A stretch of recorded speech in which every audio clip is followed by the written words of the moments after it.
Assalamualaikum warahmatullahi wabarakatuh.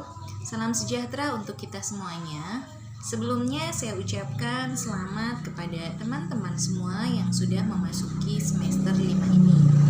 Pada kesempatan kali ini, saya mengampu mata kuliah pendidikan politik, yang mana pendidikan politik ini berjumlah 3 SKS. Artinya akan ada 18 materi atau 18 pertemuan yang akan kita bahas.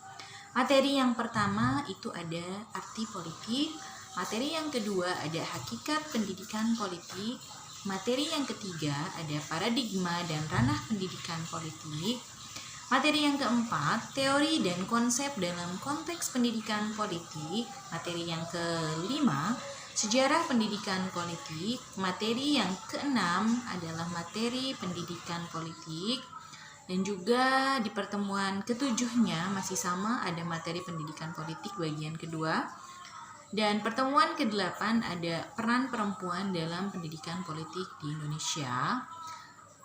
Materi yang ke-9 ada metode, media, dan lembaga pendidikan politik.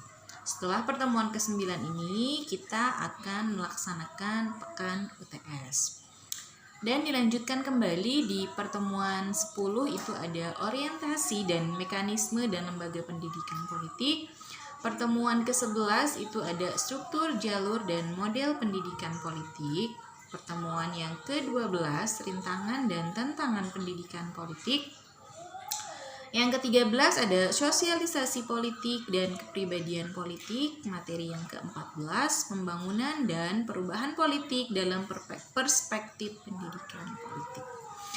Kemudian yang ke-15 ada perwakilan kepentingan. Pertemuan ke-16 ada keputusan politik dan kebijakan hukum. Pertemuan ke-17 konflik dan proses politik, dan yang ke-18 adalah hubungan pendidikan politik dengan kewarganegaraan. Nah, setelah semua ke-18 materi ini kita bahas, maka kita akan melaksanakan pekan ujian akhir semester. Selain itu, kriteria penilaian untuk mata kuliah ini adalah, untuk yang pertama komponennya adalah ada kehadiran. Untuk presentasinya sendiri itu adalah 10%. Selain itu, kehadiran juga dinilai dari postingan yang teman-teman berikan di forum diskusi.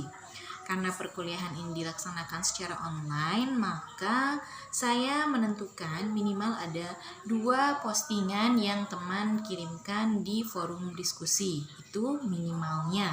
Untuk maksimalnya sebanyak-banyaknya. Itu bisa berupa jawaban ataupun tanggapan, bisa juga pertanyaan kepada saya ataupun kepada teman-teman yang ada di forum tersebut.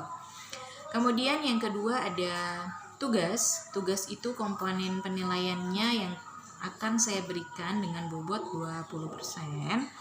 Itu bisa jadi tugas yang diberikan berbentuk tugas individu ataupun tugas kelompok. Kemudian setelah itu ada UTS. UTS itu dengan presentasi 30% dan UAS dengan presentasi 40%.